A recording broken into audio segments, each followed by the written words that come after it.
तो जय हिंद। आज के डिफेंस अपडेट वीडियो में तो अभी फ़िलहाल आप सभी को पता होगा कि भारत स्वदेशी जेट इंजन को लेकर बहुत ही ज़्यादा सीरियस है। इसके अलावा अलग अलग देशों के पास से प्रयास भी कर रहा है कि स्वदेशी तौर पे एक जेट इंजन को डेवलप किया जाए। तो जेट इंजन को लेकर एक बहुत ही बड़ी अपडेट सामने आ रही है। तो यह अपडेट अमेरिका की ओर से आ रही है। तो इस अपडेट के बारे में डिटेल से डिस्कशन करने वाले हैं। तो अगर आप मेरे डिफेंस चैनल पे नए हैं तो प्लीज़ मेरे डिफेंस चैनल को सब्सक्राइब करें, बेल आइकन दबाना ना भूलें और अगर वीडियो अच्छा लगता है तो वीडियो को लाइक ज़रूर कर दीजिएगा और कमेंट सेक्शन में जय हिंद जय भारत ज़रूर लिखिएगा।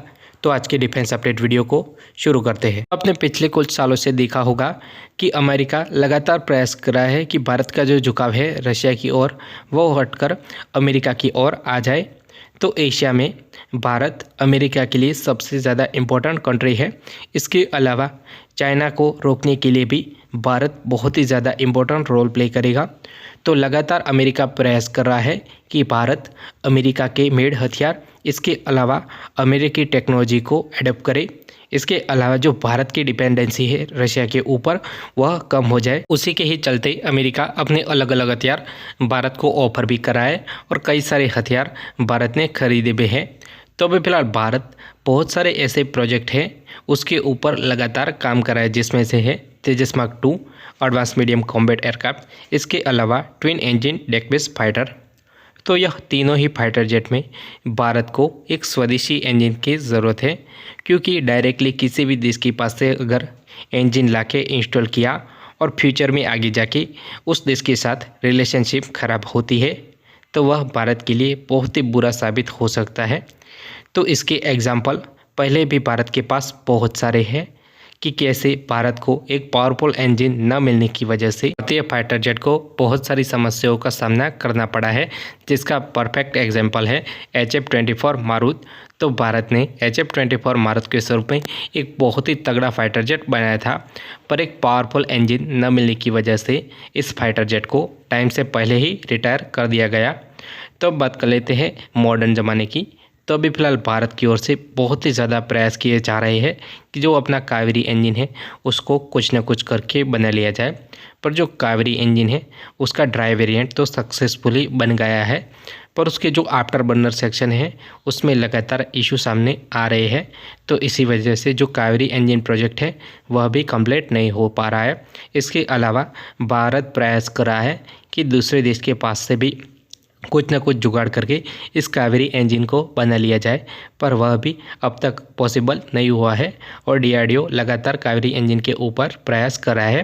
पर अभी फ़िलहाल रिसेंट में ही अमेरिका की ओर से एक बहुत ही बड़ी अपडेट आ रही है, जिसके बाद भारत के जो यह इंजन की समस्या है वह दूर होने वाली है, क्योंकि भारत को एक बड़े नंबर में फाइटर जेट के इंजन की ज़रूरत है, क्योंकि आने वाले सभी प्रोजेक्ट में भारत को बहुत सारे इंजन लगने वाले हैं, जिसमें तेजस मार्क 2, अंका और TED-BF शामिल है। तो कई बार आपके भी मन में सवाल उठ रहे होंगे कि रशिया भारत का इतना अच्छा फ्रेंड है, इसके अलावा रशिया हर वो टेक्नोलॉजी भारत के साथ शेयर करता है जो कि अन्य देश दूसरे देशों को बहुत सारे पैसे और बहुत सारी शर्तों के बाद देता है, पर रशिया वही टेक्नोलॉजी भारत को बड़ी ही आसानी से प्रोवाइड करवाता है।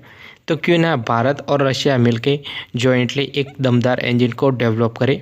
तो आपको बता दूं कि जो रशियन टेक्नोलॉजी है इंजन को लेकर वह उतनी ज़्यादा मैच्योर नहीं है जितनी कि वेस्टर्न कंट्री और यूरोप। और जो रशियन इंजन होते हैं उनकी जो मास्टरी है वह एक पावरफुल इंजन को लेकर है, यानी कि जो रशियन इंजन होते हैं वह साइज़ में बड़े और ज़्यादा पावरफुल होते हैं। पर अभी फ़िलहाल भारत के पास जितने भी फाइटर प्रोजेक्ट हैं जैसे कि अंका, तेजस मार्क 2 और TED-BF, यह सब मीडियम कैटेगरी के फाइटर जेट हैं। इसके अलावा भारत अभी हैवी कैटेगरी के made in India fighter jet के ऊपर काम नहीं कर रहा है। तो इन कैटेगरी के फाइटर जेट के लिए भारत को एक ऐसा इंजन चाहिए जो कि साइज में छोटा हो और एफिशिएंट हो। भारत को जिस तरह का इंजन चाहिए, छोटा और एफिशिएंट, उस तरह के इंजनों को अमेरिका और जो वेस्टर्न कंट्रियाँ हैं वह बनाती है, क्योंकि जो रशिया के छोटे और एफिशिएंट इंजन उतने ज़्यादा इफेक्टिव और बराबर नहीं होते हैं। तो वह इंजन आपने भी देखे होंगे, जैसे कि MiG-29 और JF-70 का जो RD-93 इंजन है वह उतना ज़्यादा रिलायबल नहीं है। अगर वहीं पर आप अमेरिका के जो छोटे और एफिशिएंट इंजन को देखोगे, जैसे कि GE का F-04, इसके अलावा F-414 INS-6, तो वह इंजन बहुत ही ज़्यादा एफिशिएंट है। इसके अलावा इन इंजनों की परफॉर्मेंस और जो सर्विस लाइफ है वह भी रशियन इंजन से डबल है। तो इसी वजह से भारत इन वेस्टर्न इंजनों की ओर जा रहा है। तो इसी को लेकर एक बहुत ही बड़ी अपडेट आ रही है। तो जो अमेरिका की कंपनी GE है वह 100% टेक्नोलॉजी ट्रांसफ़र के साथ जो GE का F414 INS इंजन है वह भारत में बनाना चाहती है। तो GE कंपनी ने जो अपना प्रस्ताव है वह बाइडेन एडमिनिस्ट्रेशन के पास रखा है। तो अगर इस चीज़ की अप्रूवल मिल जाती है तो बहुत ही जल्द GE का जो F414 INS 6 इंजन है वह 100% टेक्नोलॉजी ट्रांसफ़र के साथ भारत में ही बनना चालू हो जाएगा और उसमें बहुत सारे कंपोनेंट भारत के यूज़ किए जाएंगे। इसकी वजह से इस इंजन का मैक्सिमम इंडियनाइजेशन हो पाए। इसके अलावा आगे जाके इस इंजन के बेस के ऊपर ही अपने कावेरी इंजन को मॉडिफाई भी किया जा सकता है। अगर यह डील साइन हो जाती है और भारत के पास 100% टेक्नोलॉजी आएगी जेट इंजन को लेकर, तो भारत उस टेक्नोलॉजी के बेस के ऊपर जॉइंटली ही एक नया इंजन भी डेवलप कर सकता है अमेरिकी कंपनी GE के साथ। इसके अलावा भारत अपने दम पे ही एक नए इंजन को भी डेवलप कर सकता है। तो ये एक बहुत ही बड़ा स्टेप होगा भारत के लिए। और अगर यह डील फाइनल हो जाती है तो जो भारत का डिपेंडेंसी रशिया के ऊपर है वह थोड़ी और कम हो जाएगी। तो अगर आपको मेरा इन्फॉर्मेटिव वीडियो अच्छा लगे तो please subscribe my channel. Thank you for